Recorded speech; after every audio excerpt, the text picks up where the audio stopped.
ಹಲವು ಖಜಾನೆಗಳಿಗೆ ಖಜಾಂಚಿಯಾಗಿ ಜ್ಞಾನಕ್ಕೆ ಅಡ್ವಹಿಸಿದವರೇ ಕುದುರೆ ಪಾಲದಲ್ಲಿ ಬಂಧಿಸಿ ಸಜೀವ ದಹನವನ್ನ ಸಜಿಯಾಗಿ ಕೊಟ್ಟು ರಾಜನಂತೆ ಬೆರೆಯುತ್ತಿದ್ದವ ಗೌಡ. ಗಜೇಂದ್ರ ಗೌಡ ಹೇಗೆ ಇದ್ದ ಅದರ ಮಜವೇ ಬೇಕು. ಮೋದಕದ ಮೇಲದ ದೇವೇಂದ್ರನಂತೆ ವೈಭವದಿಂದ ಕಾಲ ಕಳೆಯುವ ಈ ಗಜನ ಭುಜದೊಳಗೆ ಬಂದಿಯಾಗದೆ ಇರುವ ಲಲನಾಮಣಿಯರು ಯಾರಿದ್ದಾರೆ? ಗಜರಾಜ ಹೋದ ಕಡೆ ಮಾನ ಸಮ್ಮಾನಗಳು ನಿರೀಕ್ಷಿತ.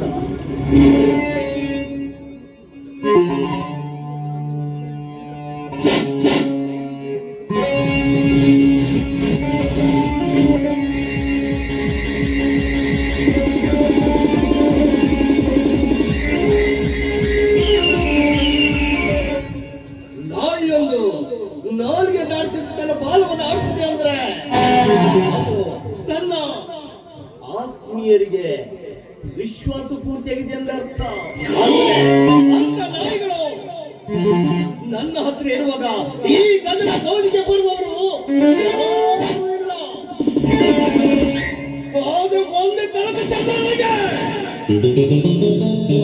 ನನ್ನ ತಮ್ಮ ರಾಘವ ಹಾಗೂ ಅವನ ಹೆಂಡತಿ ಸೀತಾ ತ್ರೇತಾಯುಗದ ರಾಮ ಸೀತರ ಹಾಗೆ ಕಲಿಯುಗದ ಆದರ್ಶ ದಂಪತಿಗಳಿವರು.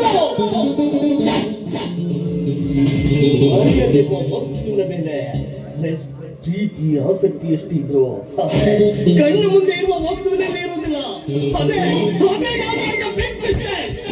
ಆ ಕನಕ ಲಂಕೇಶ್ವರ ದರ್ಶಕಂತ ರಾವಣ ಇರುವ ಸೀತೆಗಾಗಿ ಸೋತಾಗ ನನ್ನ ಕಣ್ಣು ಮುಂದೆ ಇರುವ ಆ ದಂತದ ಪುತ್ರ ಎಂತ ಸೀತೆನ ಯಾಕೆ ನೆಗ್ಲೆಕ್ಟ್ ಮಾಡಿದೆ? ಯಾಕೆ ಮುಂದುವರ್ತಾಗ್ತಾ ಇಲ್ಲ.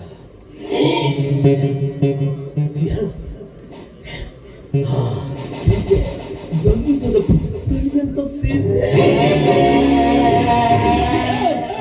ಅವಳನ್ನ ನಾನು ನನ್ನ ವಶ ಮಾಡಿಕೊಳ್ಳಬೇಕು. ರಾಘವ, ನೀನು ನನ್ನ ತಮ್ಮನ ಕಣೋ, ನನ್ನ ಶತ್ರು, ನನ್ನ ವೈಭವದ ಜೀವನಕ್ಕೆ ಪಾಲುದಾರ ನೀನು. ಪಿತ್ರಾರ್ಜಿತ ಆಸ್ತಿಯಲ್ಲಿ ಕುಸ್ತಿ ಮಾಡೋದಕ್ಕೆ ಹುಟ್ಟಿ ಬಿಟ್ಟಿಯಲ್ಲ ಪಾಪೆ. ವೈಭವಿ ಇರುವೇತಿ ಚಿಕ್ಕವರಾಗಿದ್ರು ಆನೆ ಅಂತ ದೊಡ್ಡವ ಅಂತ ತಿಳ್ಕೊಂಡವನು. ಅದಕ್ಕೆ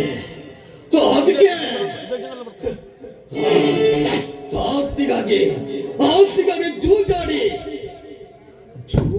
ತಮ್ಮ ಜಾಗವನ್ನೇ ಕಳೆದುಕೊಂಡು ಕಾಡಿಗೆ ಸೇರಿದ ಪಾಂಡವರ ಹಾಗೆ ನಿನಗೂ ಒಂದು ಗತಿ ಕಾಣಿಸ್ತೀನಿ ಮಗನೇ, ನಿನಗೂ ಒಂದು ಗತಿ ಕಾಣಿಸ್ತೀನಿ. ಹುತ್ತುವುದಕ್ಕೂ ಆಗಿದೆ, ಬಿಚ್ಚುವುದಕ್ಕೂ ಆಗಿದೆ, ಬಿದ್ದಿರುವ